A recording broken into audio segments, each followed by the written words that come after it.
Kita harus rajin-rajin bersyukur dan berterima kasih. Mari kita saksikan cerita singkat berikut ini terlebih dahulu.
Sepanjang sejarah peradaban di seluruh dunia, para pemimpin agama dan filsuf telah memuji kebaikan rasa syukur.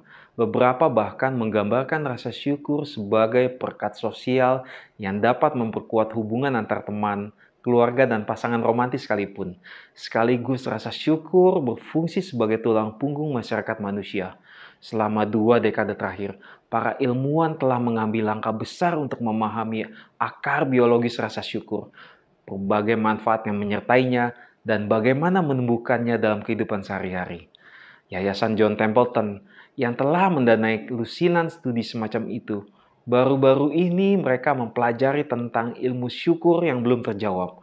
Berdasarkan lebih dari 270 publikasi, lalu apa itu rasa syukur dan dari mana asalnya?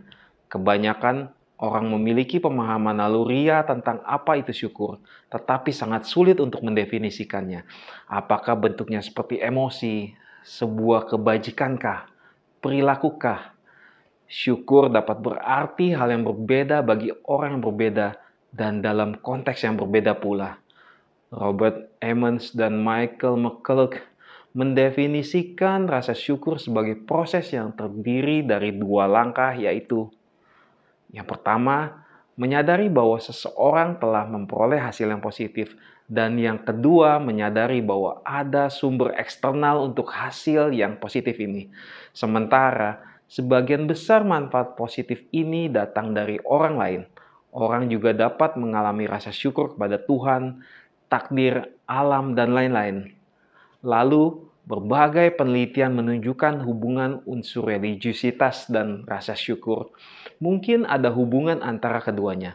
Satu studi menemukan bahwa orang yang ditugaskan untuk berdoa buat pasangannya atau berdoa secara umum selama 4 minggu dilaporkan memiliki rasa syukur yang lebih tinggi dibandingkan dengan orang yang ditugaskan untuk memikirkan aktivitas sehari-hari atau memikirkan hal-hal positif tentang pasangannya. Kemudian, studi lain telah mengidentifikasi sifat-sifat tertentu, termasuk iri hati, narsisme, dan sinisme yang menghambat rasa syukur. Studi berhipotesis bahwa orang sulit bersyukur dan iri pada saat yang sama, di mana kepuasan hidup lebih rendah terlihat pada orang materialistis. Meskipun banyak dari kita memiliki banyak kesempatan untuk merasa bersyukur, baik dalam kehidupan pribadi maupun pekerjaan, kita seringkali kehilangan kesempatan untuk mengungkapkan rasa syukur dan berterima kasih, terutama di lingkup tempat kita bekerja. Menurut Francesca Gino, gagal mengungkapkan rasa syukur dan terima kasih selagi kita mampu dan bisa adalah kesempatan yang terlewatkan, setidaknya karena dua alasan. Alasan yang pertama adalah perasaan bersyukur memiliki beberapa efek yang bermanfaat bagi kita. Antara lain, rasa syukur untuk menikmati pengalaman positif, mengatasi saat keadaan stres, dan tangguh dalam menghadapi tantangan, serta memperkuat hubungan sosial kita.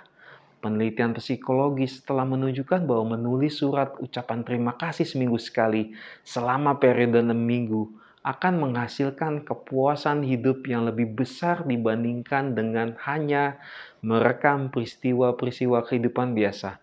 Menghitung banyak berkat yang kita terima tidak hanya dapat memberi penghiburan untuk kita, tetapi dapat meningkatkan kesehatan dan kesejahteraan.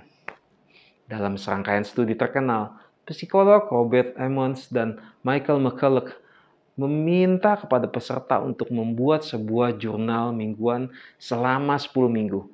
Ada yang diminta untuk menulis tentang 5 hal atau orang yang mereka syukuri setiap minggu. Ada yang diminta untuk menulis tentang 5 hal yang membuat repot selama 1 minggu. Dan kelompok ketiga diminta untuk menulis 5 peristiwa yang terjadi selama 1 minggu.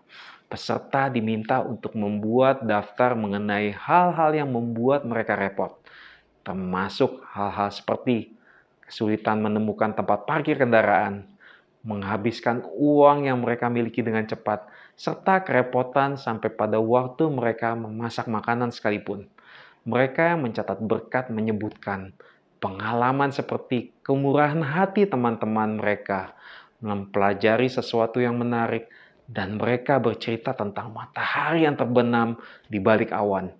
Mereka yang berada dalam kelompok berkat memiliki skor lebih tinggi pada ukuran emosi positif, gejala kesehatan fisik, dan mental berdasarkan laporan pemeriksaan sendiri, serta mereka juga lebih merasa terhubung dengan orang lain dibandingkan dengan mereka yang membuat catatan rutin tentang hari-hari mereka atau menulis tentang kerepotan tadi.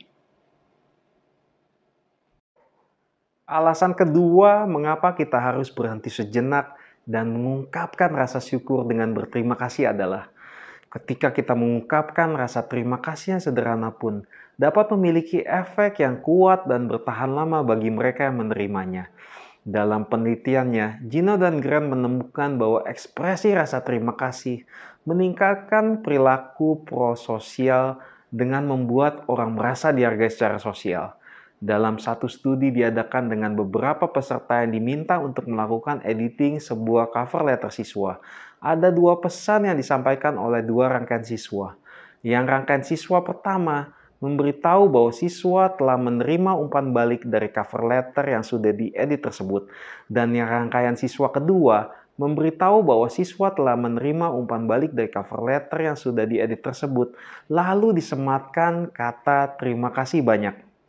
Kemudian 2 rangkaian siswa tadi memberitahu bahwa akan ada lagi cover letter lainnya yang akan diminta bantuan kepada para peserta untuk dilakukan proses edit.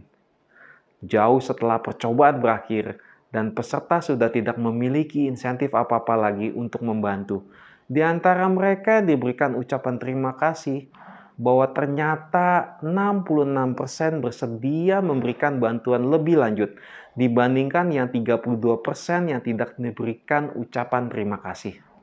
Serangkaian meta-analisis telah mencoba untuk menentukan bahwa kemanjuran dari intervensi rasa syukur dan sebagian besar menyimpulkan bahwa intervensi rasa syukur tampak secara signifikan meningkatkan kebahagiaan, kesejahteraan, dan suasana hati yang positif. Politisi dan orator Romawi Cicero terkenal menyebut rasa terima kasih bukan hanya kebajikan terbesar, tetapi juga induk dari semua yang lain. Tetapi karena penelitian ilmu syukur dianggap sebagai ilmu yang baru, masih banyak pertanyaan terbuka yang tersisa untuk dijelajahi. Karena peneliti berusaha memahami kualitas rasa syukur dan cara-cara di mana kebajikan atau hasil positif lain mengalir darinya.